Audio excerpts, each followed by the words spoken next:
choses de mauvais que tu as fait. À ce moment-là, quand tu éprouves cette douleur-là, ça va entraîner ce qu'on appelle la conversion. Si vous voyez quelqu'un traîner dans le péché tout le temps, c'est-à-dire que cet homme-là ne s'est jamais repenti. C'est-à-dire quand il continue toujours à faire le mal, cela ne lui fait pas du mal. Donc il se reproche de rien. Il se donne seulement raison. Il est en train toujours, il est toujours une pierre d'achoppement pour les autres. Quand les autres sont en train de regretter de son comportement, lui ne sent pas mal. C'est pourquoi je vous avais dit ici que ayez l'esprit du pardon. Parce qu'on avait demandé à Jésus-Christ, combien de fois doit-on pardonner notre proche s'il nous a fait du mal? Je vous avais dit que Jésus-Christ avait dit que c'est 7 fois 77 fois. Je vous avais rappelé que maintenant toi qui es en train toujours de scandaliser ton frère et ta soeur, alors que la Bible a dit, il est vrai que le scandale arrive, mais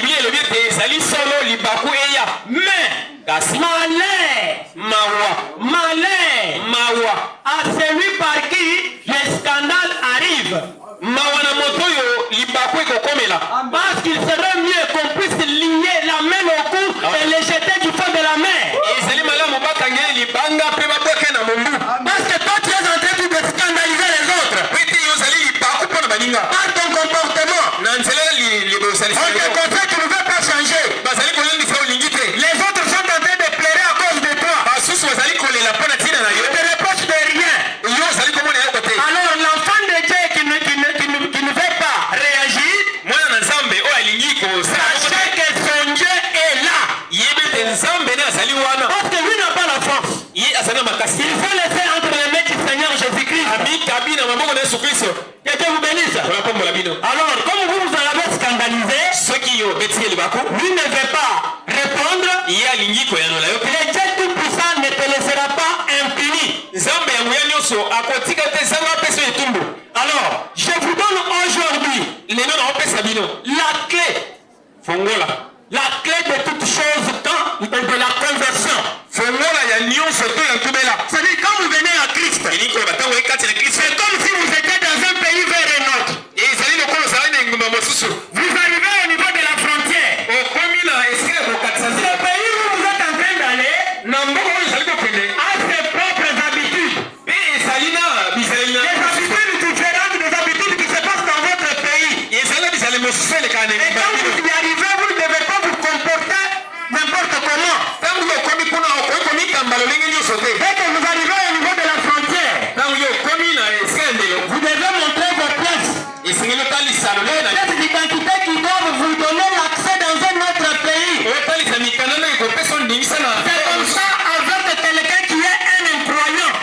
Quand vous venez devant le Christ, vous croyez au Seigneur Jésus-Christ. La première des choses, comme tu veux être chrétien, tu dois d'abord te repentir pour avoir mal agi à l'égard de la parole. À ce moment-là, tu deviens libre d'accueillir Jésus comme ton sauveur personnel. Croyez-vous cela? Ok. Organiquement lié que l'Ancien Testament les exprime souvent. Un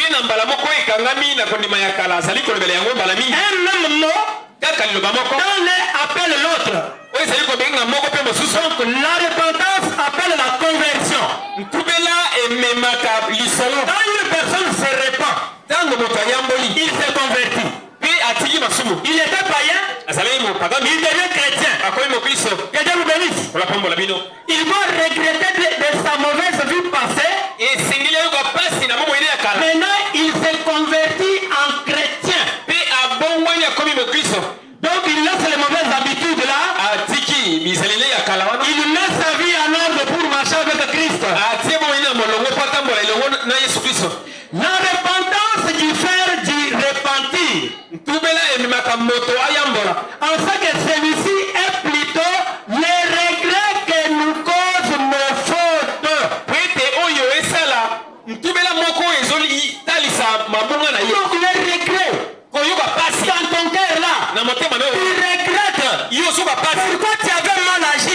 Si tu fais du mal, il ne sent pas que tu es reproché par ton cœur. Ce qui est, ça ne va pas. Que Dieu vous bénisse. Si tu fais du mal, tu ne regrettes pas. On te reproche. Tu ne fais que donner, te défendre. Tu discutes avec la vérité. C'est que dans ton cœur là, il y a un ça ne va pas. Il est temps maintenant que vous puissiez bien me comprendre. Soyez connectés. Parce qu'aujourd'hui, quelque chose doit se passer. Nous devons regretter de nos fautes, les erreurs et les ennuis que nous causent les choses. Ces choses que nous avons faites ou dites. Il exprime déjà un changement de résolution. La repentance du péché consiste à revenir. C'est-à-dire que tu avais un temps en avant, tu regrettes d'avoir mal marché, tu reviens. Que Dieu vous bénisse. Un chrétien qui agit comme ça, parce qu'on a toujours dit il faut bien reculer pour mieux sauter. Il n'y a pas de demi-chrétien. Que Dieu vous bénisse. Alors, je vais demander à quelqu'un qu'il puisse nous lire 1 Roi 8.